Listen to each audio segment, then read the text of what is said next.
Hello and welcome to episode 11 of Across the Park podcast, the only place you can find banter and debate from both sides of Stanley Park. There might be a little less banter and debate from one side of us tonight. Myself, Ian Mills and Andrew Price are the Evertonians, joined by Gary Murray and Terry McGibbon for the Reds. We're just going to quickly talk about our sponsors before we get into things. Camper Kings Northwest. Go over to their website, camperkings.co.uk. And if you quote Across the Park, they will give you a bottle of bubbly and some free insurance on their amazing fleet of camper vans, as well as Veer Clothing, spelled VIR Clothing. Myself, Gary and Pricey are all rocking our Veer Clothing gear tonight. Terry, not so much. I think Terry's had a hard day of labour at the office. He's not wearing his Veer Clothing, but the guys at Veer Clothing are very kindly kitted us out in their amazing clothing. Go over to veerclothing.com, and if you quote ATP20, you'll get 20% off just in time for Christmas as well. So thank you to both of our amazing sponsors. Like I said, myself, Ian Mills and Andrew Price are the Blues, Gary Murray and Terry McGibbon for the Reds. Thank you so much to everybody still listening to the podcast. The podcast will be out every single week as an audio file. We have no plans to go anywhere when it comes to the podcast. We are evolving into a YouTube channel. So thank you so much to everybody who's joined us. Me and Pricey, we have figured out what the people want. The people want Everton to fail, and they want to watch us watch it live, because on our instant match reaction, we got over 8,000 views. So I think, I'd rather Everton win, but 8,000 views, we're so happy with that. Pricey, we are going to start off just covering the game again quickly. The instant match reaction is still available on the YouTube channel for anybody who wants to go watch it. We did say that we were feeling really low on Saturday, probably the lowest we've felt at Goodison for a long time, lockdown or not. We're 48 hours removed now. How are you feeling? Well, after an emotional instant match reaction, and then you've had the time to think about it, I think I'll still stick by the fact that what I said about the fact we had no players with any desire. There was no hunger. There was no one apparently wanting to fight for the shirt. There was a lack of understanding of each other on the pitch. Everyone seemed to be playing as individuals rather than the team. But I think without being too harsh on ourselves, we knew our limitations before the season started. We knew there was going to be points in the season like this. Maybe not 5-2 at home, but we knew there was going to be points where we'd have a nightmare. And everyone's going to have their own reasons why, or their own opinions of why that was. But bottom line for me is that players aren't good. We've got too many players that aren't good enough, that are being given a chance time and time again and proven that they just haven't got it for Everton. So yeah, it was terrible. Yeah, it was awful. But when you've got players who have to come into the first team, firstly because of injuries, and second of all because we haven't been able to recruit in the summer, then I think it's always going to happen, and there'll be more days where we're going to have bad games as well with the season coming up. It's going to be one of those seasons, I think, where we just have to grin and bear it at times, get through it, and try and regroup in the summer. But as much as I can say that, it's still hurt, and I'm still fuming about it when I think about it. What about you? Well, I think you've summed it up quite well. It's scary that we're in October and we're talking about the summer already, and I think some Evertonians are talking about January, and it's scary that we need it without really having played anybody of any merit. Yes, we've played Manchester United. You could say that Leeds, West Ham and Aston Villa will give most teams a game, but when you talk about the top three, Chelsea, City and Liverpool, the three who are going to run away and they're going to fight it out, just them three at the end, we haven't played them yet. And it's quite scary as to what that level of side can do to us. I said to you, and I also said on the instant match reaction, and the Reds who are watching, the Reds who are here tonight and love this, I honestly stand by it. Liverpool would have put 10 past us on Saturday, and that's the scary thing for me, that we're going into a really bad run of fixtures now. We'll cover the Wolves game at the end of the show. We'll talk about the Wolves game, but we're going into a really bad patch now when we're talking about transfers already. I think the big thing for me, Pricey, is we hadn't quite heard during the instant match reaction of what the manager was going to say post-match. We hadn't had the full effect of what the media were going to say and what Evertonians, or whether it be online or whether the contacts that we've had on our YouTube show have said. And everybody is sort of... A lot of focus is on the manager already. Where we sit in the park ends, we heard the odd shout on Saturday. It's going to happen to anybody. But the pressure has, for me, unnecessarily already been cranked up on him, hasn't it? It has, but it's not the manager. It's not the manager at all. I don't believe it's the manager. I don't think you can say anything about that. manager's comments about his substitutions, I heard him say that he didn't think the youngsters are ready to sort of come into the team either. So that was one thing that we mentioned. Why didn't he throw a youngster on instead of the people who were on the pitch? And I don't want to go into names again, but instead of Ron's on the pitch, why didn't he bring somebody else onto the pitch? And he said he didn't think that the youth team or the youth players have got it at the moment. That raises big alarm bells for me. Why haven't we got a youth player? I mean, Sims is 20. How isn't he good enough, or how isn't he ready to come on for 15 minutes at home when you're getting beat against Watford? That just brings a lot of questions and alarm bells for me about the youth system, but that's not for now. But I hope, me personally, it might be controversial. I just hope Benitez is given the chance to cull these players who we've known for the last 2 or 3 seasons aren't good enough, and is allowed to bring in his own players. And yet we are looking to the summer and we're thinking, the summer already, it's only October. But for me, we already knew that this season was going to be a transitional period, especially when we haven't been able to sign those players. So that's where I'm at with it. I think it is going to be a case of grin and bear it this season and just see how we get through. Anything change? What about you? I mean, you were probably more vocal in your dismay than me on Saturday. Now that you've had a couple of days, how are you feeling about it?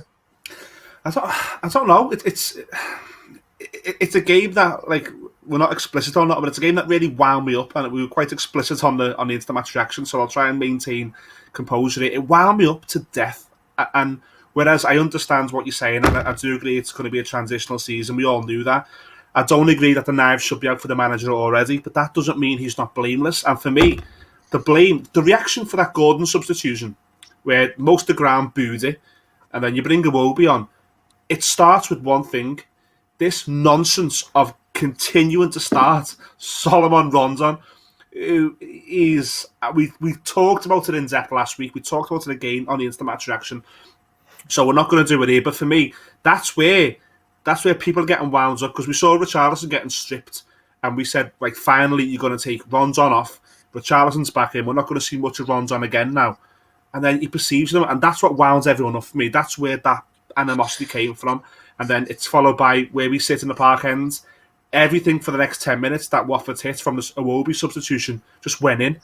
So my lasting memory of that game is seeing the 5th goal go in front of me and just being shell-shocked. And it's still with me now. I'm still wound up by it. I haven't quite got over it. I was talking to some lads in work today who are Blues and Reds, and I'm sure the Reds are going to maybe chip in here. But I think the manager sort of made, rightly or wrongly, and like I said, I don't agree for the really heavy criticism, but that was a gamble. That was such a gamble, those substitutions on Saturday, and I think the little bit of criticism that comes as well, I think it is warranted. I think the questions I've got to be asked. I don't agree with those lads by us chatting the cop-out stuff already, and I don't agree with that. But it was brave. It was brave and it was risky. There was subs that we disagreed on the day, but he's not going to. From what I understand, he's not a crowd. He's not going to make subs to please the crowd. He's going to do what he thinks is best. And the fact that he said that Gordon couldn't last 90 minutes, so he brought him off. He's thinking about the next game. The Iwobi one was a bit more of a strange one for me to bring Gray off, but that didn't mean that them subs didn't cause Ben Godfrey to be left wing at one point of the game to let them score, or Tom Davis pulling out of a challenge in midfield to let them get the 4th or the 5th, or Michael Keane's defending. That didn't cause that. So yeah, there were substitutes that weren't pleasing, but we went 2-1 up after he made the first sub. So, and then we absolutely capitulated after that. So there's going to be people out for him, but this isn't about the manager, and I think we need to get away from the fact that because we've been beat at home against Watford and it's been a heavy defeat, that automatically it's the manager's fault. I don't think it is. I think the subs could have been better, but it's the players. It's the players that we've known for season after season the last 2 or 3 years are not good enough, and that's not going to change just because Benitez is in charge. Other managers found it just as difficult. I think it's a good point. It's probably a good position for our new YouTube listeners and viewers to see what we're all about. Reds, we're all about banter and debate. I know you've watched the instant match reaction, myself and Pricey on YouTube on Saturday. Have you got anything that you want to give us? Just want to give us a little bit of stick? He's feeling. I'm torn. Have you seen these sort of subs before when Rafa was your manager, where the crowd were baffled by it, or? I'm torn between whether I want to move on to our game and talk about us stuff in United, or just keep talking about Watford stuff and news. Yeah, I mean, it's one of. I think we are. I think all managers, when you look back, they'll make decisions that you think you can't really reconcile, you can't really understand. I don't think it's a definite hallmark of Rafa. And as Pricey said, you know what I mean. You can't even necessarily say that the substitutions cost you the game because you took your lead on the back of one of them. So I think for me, outside looking in, it's your players. The mentality is wrong. It's like once they drew level and then once they went ahead, you fell apart. Like there's no fight, in terms of when I look at your players now, even the ones that you'd say were your mainstay, consistent, cool head players like Digne and that, he fell off a cliff for me. Like where you just sort of like what's happened to some of these players. It's only the ones like the more newer ones that have came in that seem to be able to have maybe got a point to prove, like Townsend. Who's a new lease of life, and Damari Gray, who's basically want to make a bit of a statement. Who got subbed along with Anthony Gordon. So you're saying they're the newer players, but they two got subbed. Yeah, but also I think he's right though. There was no desire at all from the players that you want that from. Nobody stood up and was counted on that after. Sorry, go on. After we went 2-all, 3-2 behind, nobody stood up and got counted. Everyone was like a school kid trying to hide. But two of the players who would have stood up and counted sitting on the bench. But I mean, he would have planned them moves though. You took the lead in a game and stuff like that. You're expecting, he's probably thinking, and maybe I need to shore it up a little bit more, or sort of solidify the side a little bit more. As Pricey said, Gordon wasn't fit, and then Mari Gray's probably, he's played a lot of football for you, hasn't he? And he's been like an explosive player, but he is maybe one that you'd think about. I don't know, like you sort of might. It depends. I can't actually remember what the scoreline was when he went off. We were winning 2-1. 2-1. Yeah, so that's the type of substitution that you'd expect a manager to make, isn't it? Especially for the Wobie opposed to a Gabaman. Look, if Gabaman was brought on and it went completely wrong, I could see more what he was trying to do. I know what you mean. He weren't trying. It didn't seem like he was trying to shore it up, did he? By being a Wobie and you're not trying to shore it up. So I haven't heard him say why Gray came off. So there must have been a reason for it, and I disagree with the substitution as well. But it's a red herring to blame the manager when the defenders who Michael Keane, Godfrey, Digne, Coleman, three of the four are really experienced Everton players there, apart from Godfrey, who's newer to it. They should be able to get hold of that and say, hang on, it's 2-all. Let's not concede here. No matter what happens, we're not conceding. They never done the absolute opposite. Out of position, all getting each other's way. I think you're right in what you're saying. It's not the blame of the manager. My point is that he's not blameless. There's a number of factors for that result on Saturday. And I'd like to think, and maybe I'm wrong, maybe our viewers will tell me I'm wrong, or maybe they'll side with me. I think the subs were mad. I think the subs didn't help at all, and that's the manager making those subs. But we've seen Michael Keane now for 4 years let us down. I'm not shocked by his performance. I've seen it all the time. I was more shocked by Ben Godfrey's. But look, we're going to bring the Man United game into it. Pricey, before we leave the Everton 2, Watford 5 review. Final thoughts on it? Just let's not go overboard. We're Evertonians. Like, we go overboard if we win, we go overboard if we lose. Let's just understand that it was a bad game. It's been a couple of bad results, but let's not go too harsh on ourselves. Let's see where it's only Watford, isn't it? We're still there or thereabouts. Moving on. All right, well, the show, any long-time audio listeners will know that our shows usually go around 90 minutes. They sometimes go around 3 hours when Phil's on. We're cutting that down this week. We've got a new format. We are going to bring 2 shows out this week. This one is the first one, looking back at the games of the weekend. Our social media questions are going to be on this show. We're also going to look ahead to the games at the weekend. Liverpool play Brighton after playing Preston in the Cup, and Everton play Wolves. That's all in this show. Later on in the week, we are going to bring out another show. It's going to have This Week in History.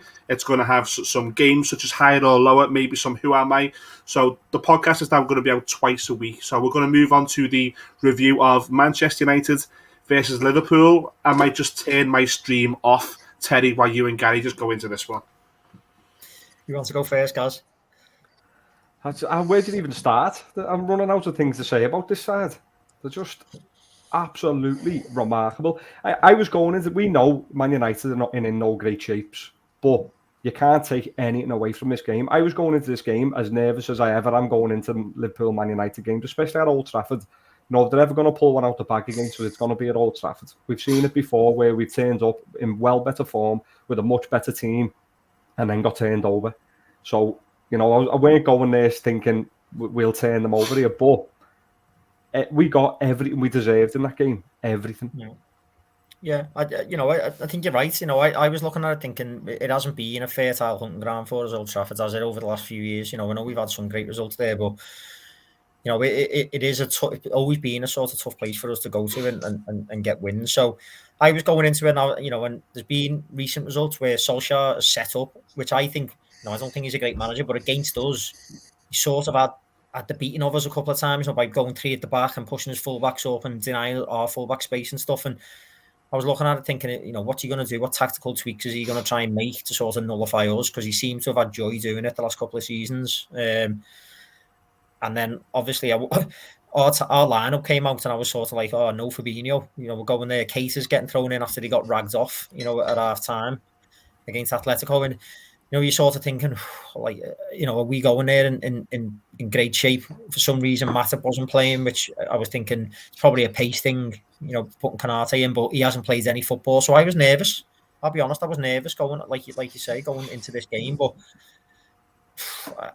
we had no reason to be nervous, did we? Because, to be honest, it wasn't just a question of Man U being all at sea, and a mess, really, in terms of their system and their shape.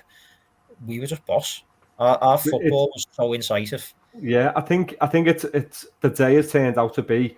They have been a bit off it, but we've been absolutely right up for it, which is what you want in especially in these games. We always talk about, we've had the Salah chat over and over again. Is he the best at the moment and all that?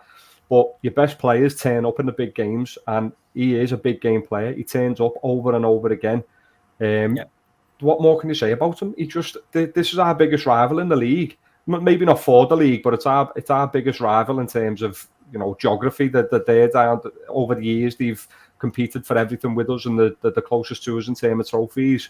And to do that on their own pitch and leave them, you're seeing the way the players were reacting in the end. You had Pogba throwing 2-footers in. You had Ronaldo, who's one of the greatest players that's ever lived, kicking a young kid on the floor because he's that frustrated.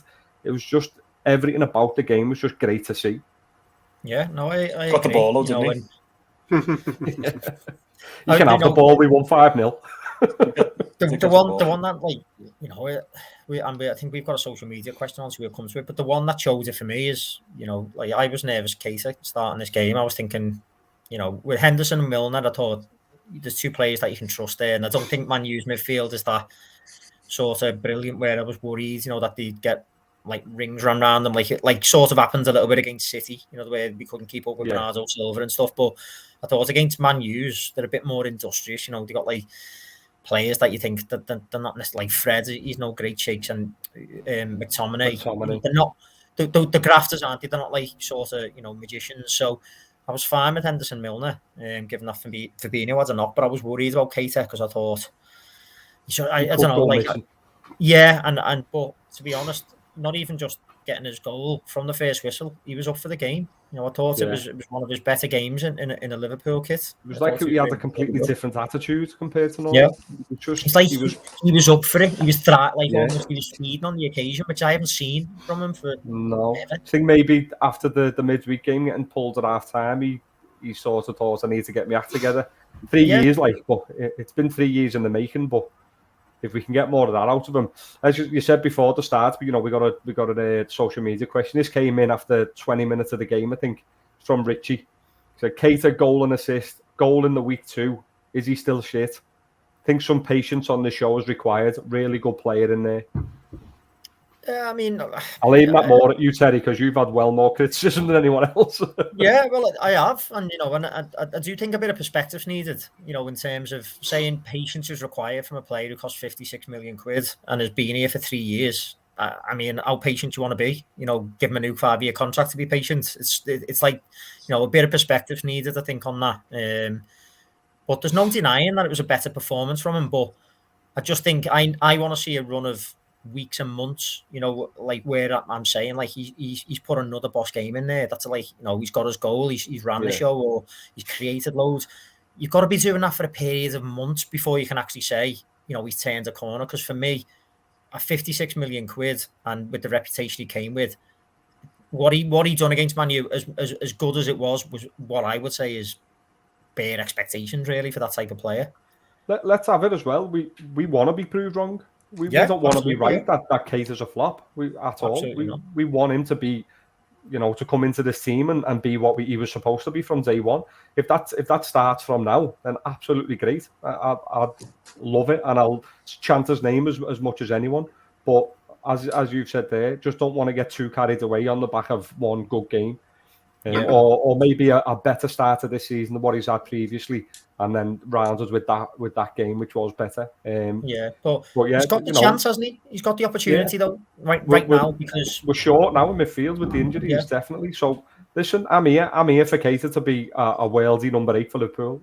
I'm here for it. I want to see it. So hopefully that does turn out to be the case, and he's not sold in January or the end of the year. Yeah, absolutely. I mean, it's mad though, isn't it? Because you were saying he was over after the Real Madrid last season. The end of last season, I was saying he should have been sold.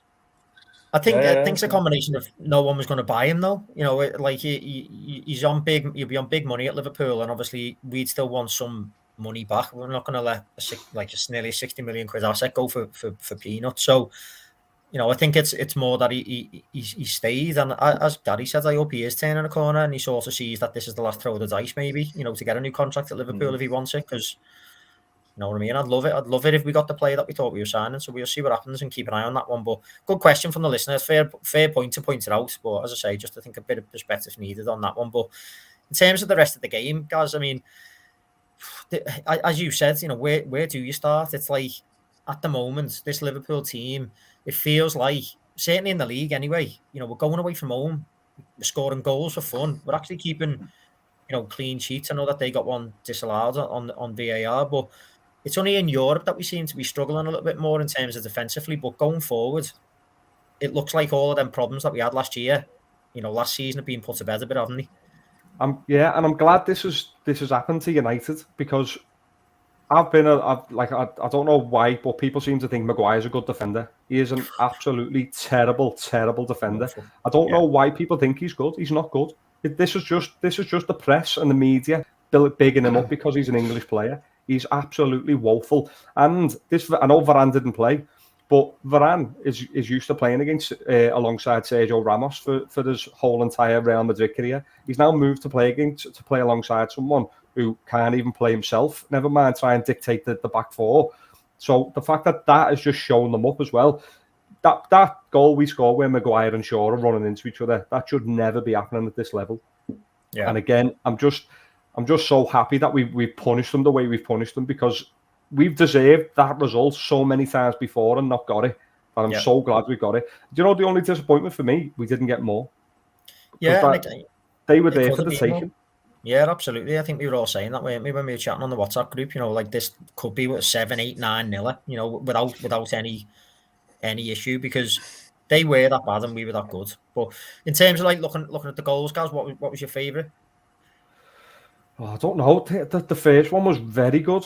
The move from the whole team. It was, you could see, especially watching it back, you can see that's been worked on.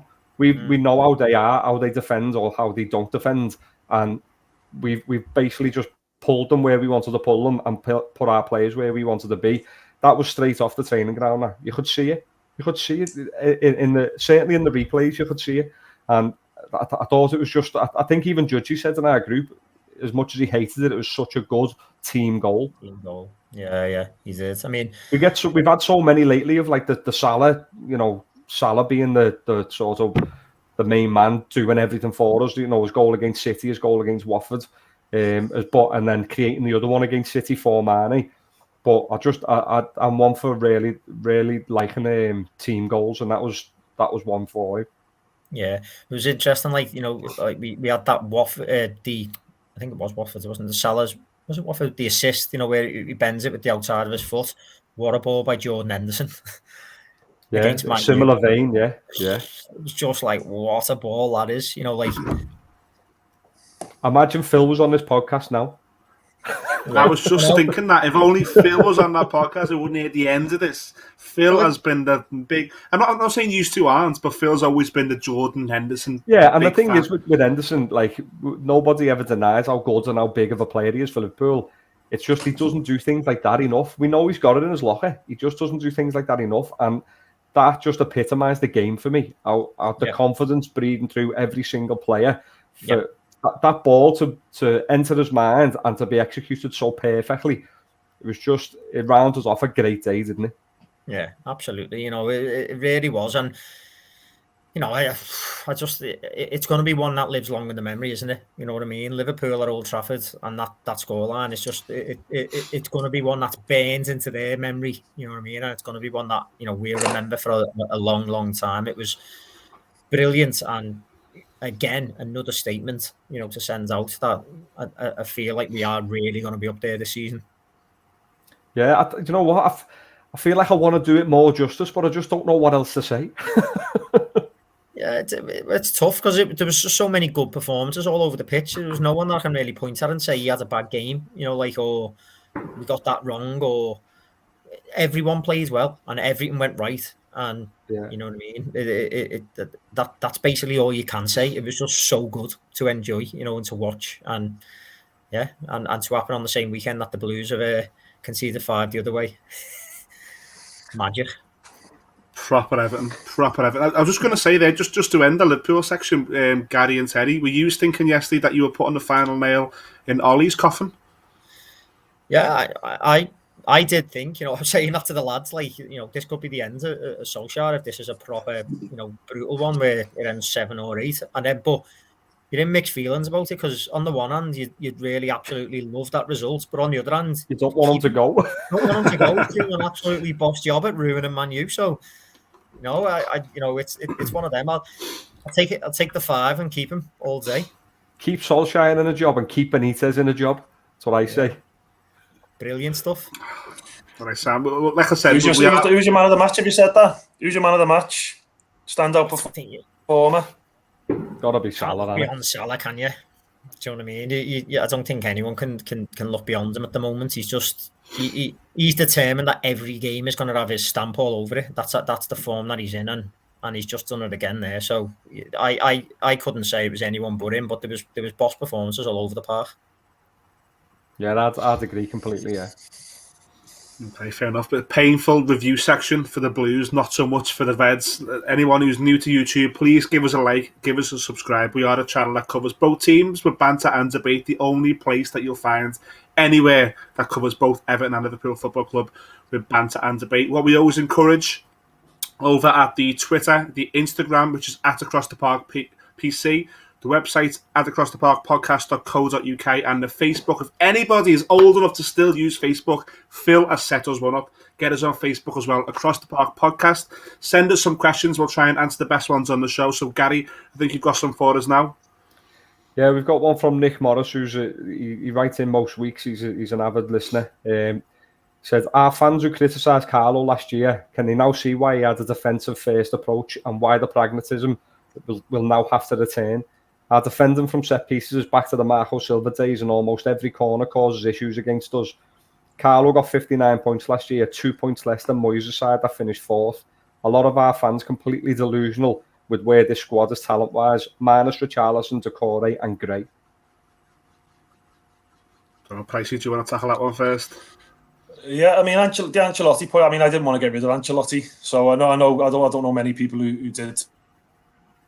To be honest, I know there was a few games where we did at home without the crowd. We didn't, we should have won and we never, Burnley, Newcastle, whatever else, and we were defensive, and that was frustrating towards the end of the season. But I think my view was that if we got to the end of the season and then we bought a couple of faster attacking players in the summer, we would have pushed on this season under Ancelotti. So whether there was fans who were calling for Ancelotti, I don't know. I wasn't one of them. I don't know if Millsy was either. I'm sure he wasn't. In terms of I tend to disagree there. I wouldn't have got rid. I wouldn't once they got rid of Ancelotti. I think we were doing all right with him. In terms of the pragmatism, I think we have been quite pragmatic this season. I think we've been quite well organised. I don't know about you, Millsy. I think we have. I think we've been well organised and tried to catch teams on the counter. We haven't had that much possession against teams either this season. So I wouldn't say we've gone all out this season to attack teams in a way that we didn't last. We've obviously brought in Gray and Townsend, who were the two faster forward players that we needed. Well, not that we needed them two particularly, but we needed those type of players. I don't know that we have completely changed it. Mills? I think it's probably he's reacting to the last maybe 10 minutes or so. I think we looked completely out of shape. I think Judgy in our WhatsApp group has a really good point on Saturday. He thinks the attacking minds of players sort of lost all their defensive responsibilities when we went 2-2 and 3-2 down, and which is a good point. I think the last memory of Saturday was we were all over the show. And I don't think that ever happens under Carlo. I think maybe Man City away, last game of last season, we got battered 5-0, but City will do that to most teams who finish 8th, 9th, 10th. I think maybe Nick, and I hate to presume this because I could be wrong, but I think he's maybe just looking back at the last 10 minutes of the game. And with you, Price, I think that the setup has been one that will give the opposition the ball and ask them to break us down, and when they can't, we'll go and counter-attack them and try and score a goal, which has worked quite well for us this season so far. Saturday was a nightmare. It was an absolute nightmare, and I think it's fresh in everybody's minds. I think what I will say, I think I do agree with Nick a little bit that, and you've said before earlier on the show, Pricey, that sometimes we do get a little bit carried away. Evertonians, we always have, we always will. That's who we are. But I think to limit it to 3 players there, you said Decore, Richarlison, and Gray. I don't think you cannot include Dominic Calvert-Lewin in that group. I think Luca Dean, despite having a poor start to the season, would be in a group of good players that teams. If Everton has a fire sale, you'd have no problem selling Luca Dean to a good team, Dominic Calvert-Lewin. So I don't think we get overly excited by players who aren't that good. I think he's named 3 good players there. I'd put a few more in, but I think that just says to me everything that we've been saying alongside Judgy, that this team is nowhere near ready. It needs transfer windows. It needs investments. How gutted were we at the end of the transfer window when it closed and we were selling James Rodriguez and bringing in Andros Townsend? It's one of those. It's a team that needs time, needs investments. So I think his initial point that we were a bit gung-ho and we've got to go back to being pragmatic. I think that's just because the last 10 minutes of the game we were all over the show on Saturday. Okay. Yeah, he's definitely got a point though about, as you say, there might be more players who are in the good bracket than those 3 that he mentioned, but he's definitely right that we've got a lot of deadwood in there that just need culling. Right, okay. Another one, Gary. Sam for Liverpool. He said, do you want to see Liverpool win a domestic trophy this season? The Champions League and Premier League are very special, but the feeling of going to Wembley and winning a trophy would be very special too. Yeah, absolutely no argument from me. And I think I've made it clear on this podcast that I've been disappointed in the way that we've treated like domestic cups in the past. With the whole I know when we were at the World Club Championship, that was sort of forced on us. But then, Klopp almost made a point of marginalising the League Cup and stuff like that. Pretty much ever since he's been here, and I don't really agree with it necessarily, especially when fans are paying full price and stuff like that. I want to see us really, go for these domestic competitions, and the way I see it gives opportunities for all your players to be involved at a high level in competitive football, so that when they're called on, they've had games and they've been playing rather than just been training. It's what City do. They've basically got 2 brilliant sides, and that means some of them only get to play in the cup competitions, but it means they can go deep in these competitions and they're ready if they get called on, if the first team, if one of the main players in the starting 11 gets injured. So I think we should be making more use of them, really pressing to try and go deep in these competitions to give the fans, a final and a trip to Wembley, but also, as a, another platform to get players, competitive games into players. So I'm all for it, me. Yeah, I agree. Yeah, I'd agree with that, to be fair. I think, when he first came in, Klopp, he obviously didn't have a team or squad there that was ever going to be able to challenge on all fronts. He was just sort of finding his feet with the team. I think from then, it was one of them where he wanted to win one of the big ones. It was the Champions League or it was the Premier League. And you could see that he completely sacrificed the other 2 competitions, which I think, looking back, I'm kind of okay with, because a Champions League, 2 Champions League finals on the bounce, winning one of them and then winning the Premier League. It's what we've wanted for so long. I think now we're evolving into a side where we should be competing the way City are competing. We should be going for the Champions League, we should be going for the league, should be going for the domestic trophies. I think maybe last year was a bit much with the injuries that we did have and the shortness of players we did have for so long. I don't think he probably couldn't really go for it then. I would like to see this year. We've got in our centre back positions now. As long as they stay fit, we've got 4 who are playing regularly. Well, they're getting chances regularly. It's been Matip and Van Dijk mainly, but you've got Gomez and Kanate there who have come in. You've got an abundance of midfielders when they're all fit, but again, at the moment, we're struggling for midfielders to be fit. So if he's not going to want to risk the 3 that are going to play the weekend, talking Preston now, if we going in this Preston game, he might just play the kids, but I wouldn't necessarily see that as him opting out of the competition or not being that bothered. I think it's just more of the state of the injuries we've got at the minute and things like that. Do you not look at it and think the midfield there? You've got like Oxlade-Chamberlain, Curtis Jones, Keita, Milner, Henderson. There's 5 who are fit. You know, like you should. Well, Milner went off injured, didn't he? Milner went off, yeah. And Keita did as well. True. So maybe that's what I mean. If we've only got them 3 fit for Brighton, is he going to want to play them 3 against Preston? I probably doubt it. No, there's a shock, isn't it? Keita going off injured. Wow. Well, it was a horrendous challenge, to be fair. It was a bad challenge, yeah. I can see what you're saying, but you know. But on the whole, to answer the question properly, I do want us to see us go. Then trips to Wembley we've had have been great. Loved them.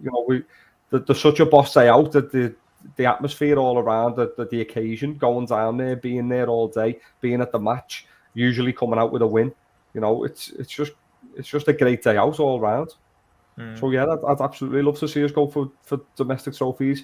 If doing that hinders our chances at the league or the Champions League, then I'm more for winning them. If we've got a chance at winning them, and at this moment in time, with the side that we've got, the form that we're in, we've got a real good chance of going deep in both the Premier League and the Champions League.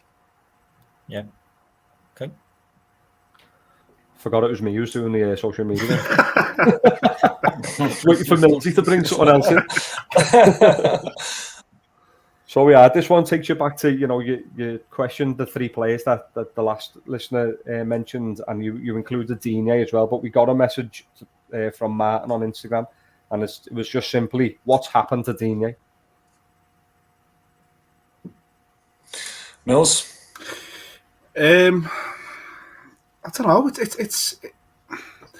It's a tough one, really, with Digne, because I think you know how good he is, and then you don't want to be seen to be sort of turning your back on a player that good. I know the Reds have had it with Andy Robertson. We had a question over Andy Robertson's form at the start of the season, because Simersack was playing quite well, wasn't he? And then the Reds were quite coy and they didn't want to not turn the back on Robertson, but you don't want to write someone of that quality off. I think there's lots more.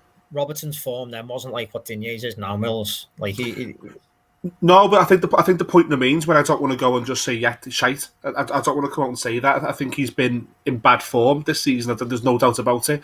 I don't know why that is. I don't know whether he's played in a couple of different systems now. Marco Silva had him up and down flying, where it was like, forget defensive responsibilities, just get a number of assists. Carlo changed that. I think Rafa's more maybe in between both.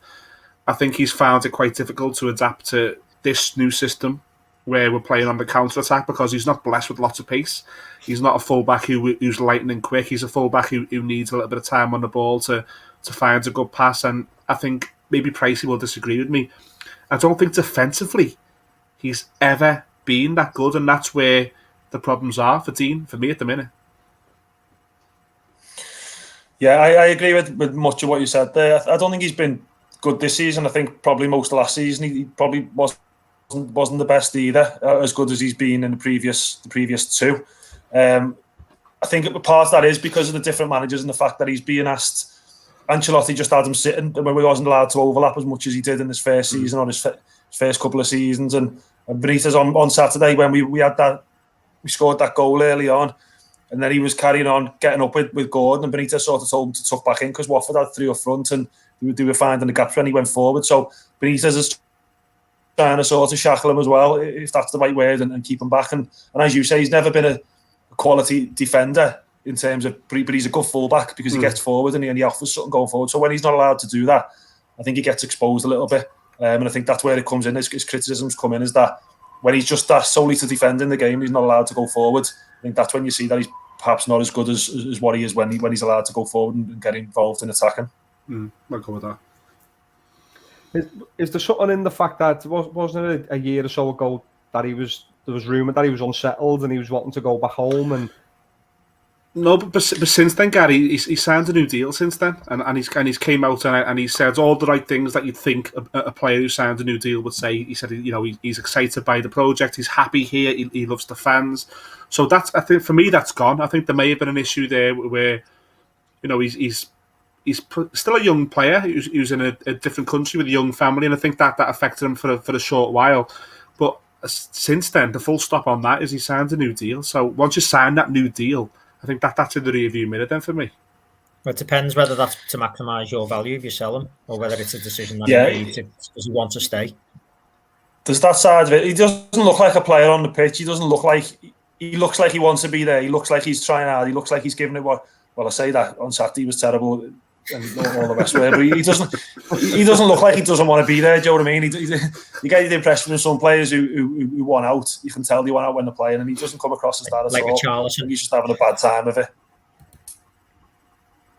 Yeah, like Salah. Yeah, like for Charlison. Salah, who's just come out saying he wants to stay. Salah's putting the pressure on. He's putting the pressure on Liverpool, and to give him his wages. There is no way Salah is signing a deal at used. He won't pay it. You're not going to pay what he wants and what he's worth at the end of it. So I'd make the most. I would make the most of him because in June he's going to Paris. And the fact he came out and said that is worse than if he never said it. That for me is just like that. That's a mad move. Where else is he going to go? He's not going to go to City. Well. He won't go to City or Chelsea because I don't think he'd do it to your fans. I think he's got that much love and respect for your fan base. He wouldn't do it. I think if he left in a nice way, where Mbappe leaves Paris Saint-Germain, and he can do a nice statement and he can say, "Look, I've won a number of trophies here. I love yous. You've loved me back, but it's time to move." I think that's how he leaves yous.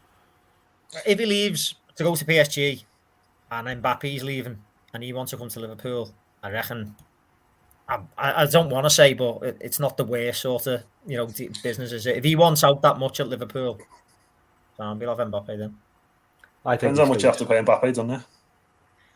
Yeah, maybe, but we'll see. I don't think he'll go to PSG. I think it's a mad move. Neymar, Mbappe, Messi. And I don't know. We'll see. Pricey, you're forgetting these Reds. Don't forget the skint. They spend no money at all. These Reds, the skint. Like Hughes. We do spend money. I just don't deny it. We absolutely do. No one in 2017 was talking about Lukaku was a net spend. No one ever mentioned that. Waste money is the correct word. Absolutely. And when I get my wages on Friday, I will waste it all. Not on net spend. I'll just go and spend it. Yeah, but wages mean there's money coming in, Mills, which is what net spend means. Oh, you poor. I feel sorry for you. How skint you are. Must be terrible. Must be terrible to have no money. Must be terrible to be boss. I know.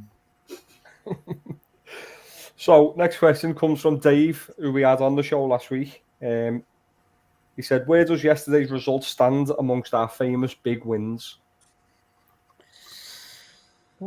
I mean, it'll be up there, won't it? Because it wasn't just a big win scoreline wise. It was a big scoreline against, as you say, Man U, the team that we are vying with for the most successful of all time, British team. On their patch.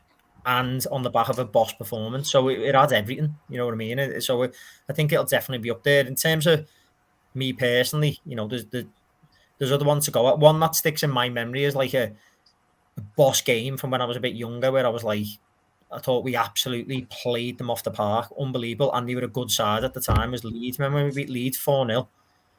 And I remember taping it. And I've still got the tape in the attic because I remember and I used to watch it back. I was like, that was just an unbelievable game, an unbelievable performance, and we were boss.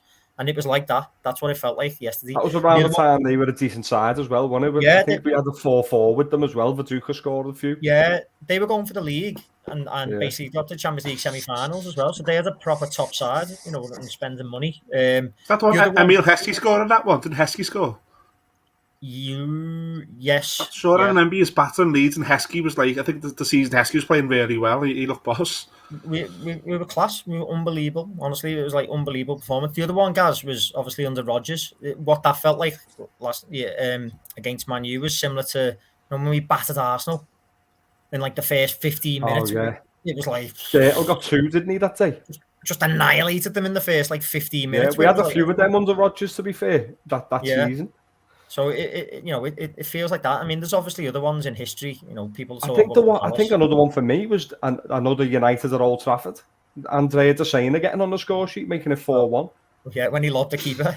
Yeah, going 1-0 down against them. I think they got a penalty early on. Reina brought Park Ji-sung down, I think it was. And going 1-0 down there, you just think, what's going on here? And then all of a sudden, it's 1-1, 2-1, 3-1, and we just battered them. I think that's another one that's got to be up there for me. Just the scoreline, the opposition at their ground as well.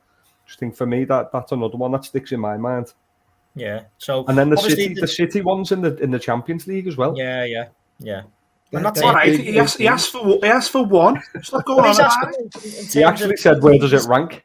There's historic ones that like in the past. Like obviously, when we tonked Everton and all that, and Rush. But which one? They win our games. Right, moving on. We weren't really. No, what? I'm glad you brought that up because I never usually miss an opportunity to bring the game up. But that one where it's 4-0 and you've just got Millsy and Gaza in the background of Sturridge's lob. Love every second of that game. Yeah. So it's up there. I think in our memories anyway, it'll be up there. I think it's certainly it was a top performance and a top result. So yeah, big one. Okay, the final one we've got is an Everton one from Bob. He said the manager changes nothing. We've had loads of managers since Mashiri. We've even had one who won 3 Champions Leagues and he still finished 10th. We need a proper system run by proper footballer men. Marcel Brands is genuinely great, but he gets no freedom whatsoever. Would you agree?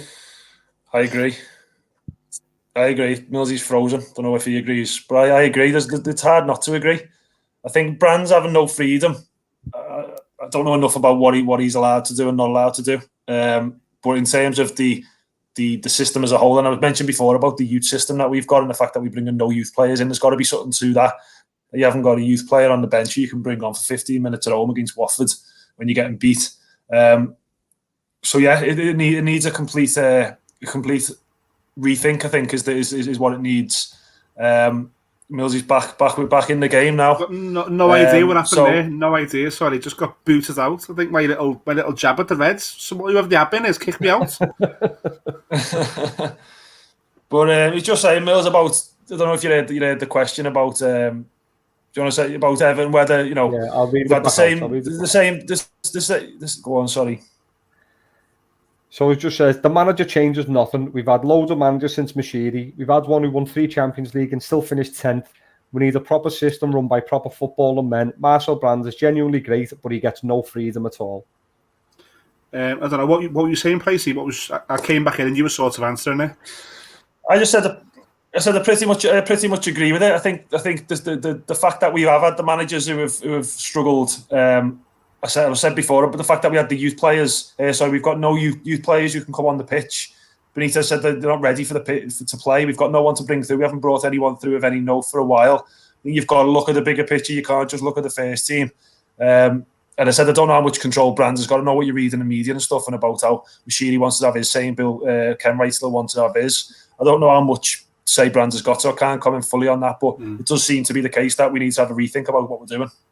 Yeah, I think the best point there is the best word you've said is control. I think it's apparent. I think anyone who looks at that, whether they agree with the setup or not, so many cooks in that kitchen. There was a great article, wasn't there, on The Athletic, where someone put a comment in saying, if you ring Everton for an answer, you've got to wait for 3 answers, because 3 people are all controlling the thing. You've got Bill Kenwright, you've got Mashiri, you've got Marcel Brands, then you've got such a strong manager.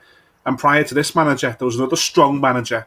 So I think there's too many cooks in the kitchen to really put all the blame on one person. I would say I think whatever the reason is, I think we should be a lot better. We should be a lot further down the line to where we want to be than where we are right now. That's the end of the social media section for this week. Okay, sounds. Thank you all for your messages at Across the Park PC on Twitter and Instagram, Facebook at Across the Park Podcast, and the Tinternet, www.acrosstheparkpodcast.co.uk. We are going to wind down this show. We're going to do 2 shows this week. Before we do, a quick look at the games. I think Liverpool play Preston in the Cup, and then you've got Brighton on Saturday. Before we get to that, Pricey, it's a long wait for us, isn't it? I'd rather have a game on Tuesday, but we've got to wait till a week tonight for Wolves away. I don't think we're going to have Decore back. I don't think we're going to have Dominic Calvert-Lewin back. I haven't got a clue whether the myth that is Gabaman is going to be any closer to helping the team, because I think we need some sort of help. But I know it's hard to preview the game, but looking ahead to Wolves, are you expecting some sort of reaction? Reaction is the word I've written down. That's exactly what we need. The fact that we might have a bit longer, got to look at the positives and think that maybe we'll have a bit more time for those people who are injured to come back into the team. A bit more time on the training field. But yeah, a reaction. That's just what we need. Whether it's grinding out to 1-0, whether it's, I don't know. We just need something to show that the players have listened and understood just how bad they were at the weekend. And we just need to come back at least showing some sort of fight against Wolves on Monday. As I say, hopefully we can get some of those injuries back. Gabaman, whether he plays, I mean, if he's fit, he still won't play because he's not match fit. So I think you're looking at Davis again in midfield, aren't you? Hopefully Richarlison's fit enough to start. I'd like to see him go with Gordon again. But yeah, reaction's just it's going to be tough. Look, I'd love to be on this podcast being dead positive and being as happy as the Reds are right now. It's not where we are. I think any Evertonian who's watching this would agree with that assessment. I'd like to think that they would anyway. We're nowhere near where we need to be. There's going to be a tough period coming up for us. I think Wolves is going to be a tough game because they're going to look at Everton as a team that they can beat. They're not going to look at Everton as a team that's going to come. Maybe last year when we went there under Carlo and we won 1-0, and they probably give us a lot of respect because we had Richarlison, James Rodriguez, Carlos in the dugout. I think it's going to be a tough game for Everton. Really, really do. I'd like to think that we're going to get... It sounds mad to say this because of the question we had. I think a more pragmatic approach. I wouldn't like to see us go gung-ho and go 1 or 2-0 down. I don't think we've got the personnel to do that. I'd love to maybe just nick a 1-0. If I can give any sort of positive prediction, for me, Pricey, I'll go 1-11. What about you?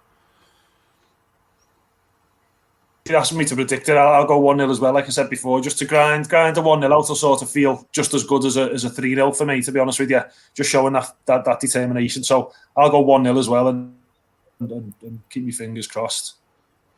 Okay, up the toffees. Let's go 1-0 away to Wolves, myself and Pricey. If you agree with us, please let us know at Across the Park PC on Twitter and Instagram. If you're watching on YouTube, please give us a like, give us a subscribe. It means the world to us. The more likes, the more subscribers we get, the more content we can bring you, the better quality we can bring you as well. There's whispers and whispers and whispers of us getting back into our studio and giving you a studio-based show. We can't do that without your help. Please give us a like and a subscribe. Terry, let's start with the Reds. You've touched very quickly before them on the Preston game. You want to see Liverpool win a domestic cup. I think every Liverpool fan does.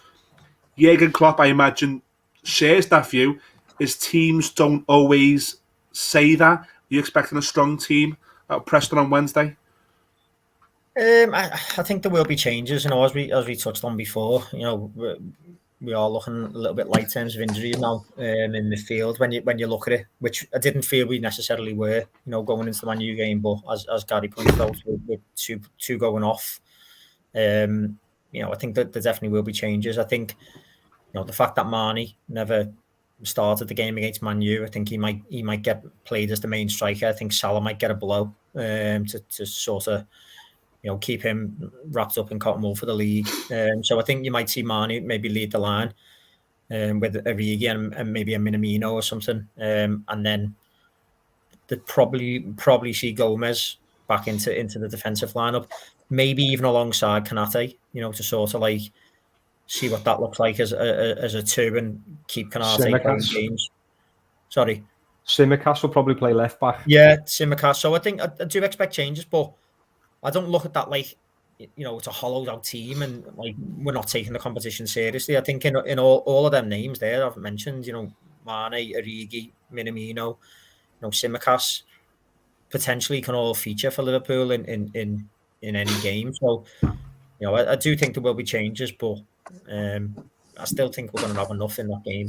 You'd like to think so. It's not to disrespect Preston or anything, but you would like to think even if we play a full second string that we'd have enough to beat them.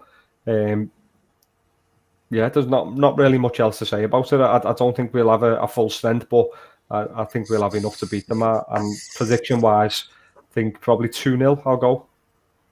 Yeah, I'm going to go a bit. I'm going to say Liverpool 3-0, I think. Yeah, okay, and what you reckon for Saturday? You got Brighton at home. You're saying 2-0 at Preston. Surely add 20 to that. Brighton at home.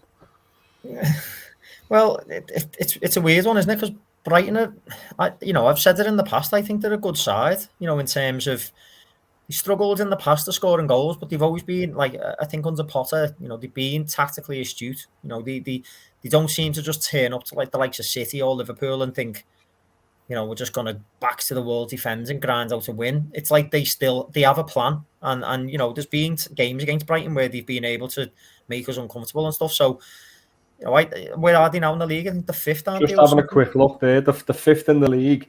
They've won 4, drew 3, lost 2. Yeah, and they beat Leicester, I think, and stuff this season, haven't they? I think they've had some all right results. So, I'm not looking at it like it's going to be an absolute, walk in the park. But the form we're in, at Anfield, I more than think we should be winning that game. But at the same time, in the Premier League, it's not just a case of turning up. No, absolutely not. And I don't want us to get into that mindset. You know what I mean? Of thinking, well, we've got our swagger back and we can just sort of take teams lightly. I want us to be disgustingly hungry in every game. To be fair, I don't think Klopp is ever that type of manager to let us get like that, and I don't think the players we've got are that type of players. No, I think they do all. Even just to point back at the United game, there was a moment in I think it was the 86th minute or something, we're 5-0 up in a game that's absolutely dead and buried, and you've got Salah tracking Ronaldo back into his own 18-yard box. Now he's our absolute main man on the pitch. He's just scored a hat-trick. He's got an assist. He's running the show week in, week out, and he's still tracking back in the 80-odd minutes when the game's already over. Well, that's the type of players we've got in the team, and I just think, as you say there, Brighton have made a decent start to the season. They're going to come and they don't get me wrong, they probably won't come thinking they'll get a win, but they'll come thinking they'll be able to get a draw out the game. So we've got to be onto that, and we've got to make sure we are at our full pelt and work hard and to get the result. But I do, as barring any catastrophic injuries, I do expect us to. Yeah, go ahead then. What's your prediction, guys? 3-0. I think we've been averaging 3 goals a game, haven't we, this season? I'm going to say we'll hit the average on the head and go 3-0. Yeah, I think I'm going to say 3-1. What are you saying, Pricey? 1-0 Glenn Murray?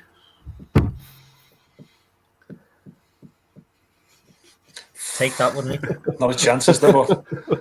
Still playing for them. I'm just living in dream world here, hoping for the best. I mean, look, Liverpool are that good at the minute. It's never going to happen, is it? But look, I think that brings us to the end of the episode 11 of Across the Park podcast. Thank you so much for joining us on audio, as always, on Spotify, iTunes, on all your preferred podcast network. We will always be bringing you a podcast. The plan is to continue with the podcast, the weekly podcast, with 2 a week going forward. YouTube, we are going to bring in you 2 shows a week, as well as every home game. There's going to be an instant match reaction where you're going to see all our lovely, ugly bugs outside the grounds. Me and Pricey will be gutted most weeks. I'm sure Teddy and Gary will be very, very happy. But we'll always be back to recap it on the weekly podcast. Thank you to our friends over at Fair Clothing and Camper Kings for sponsoring us. Please, guys, give us a like and a subscribe on the YouTube channel. Enjoy the football. We are back on Thursday with a bonus show for you. Please check it out. See you then.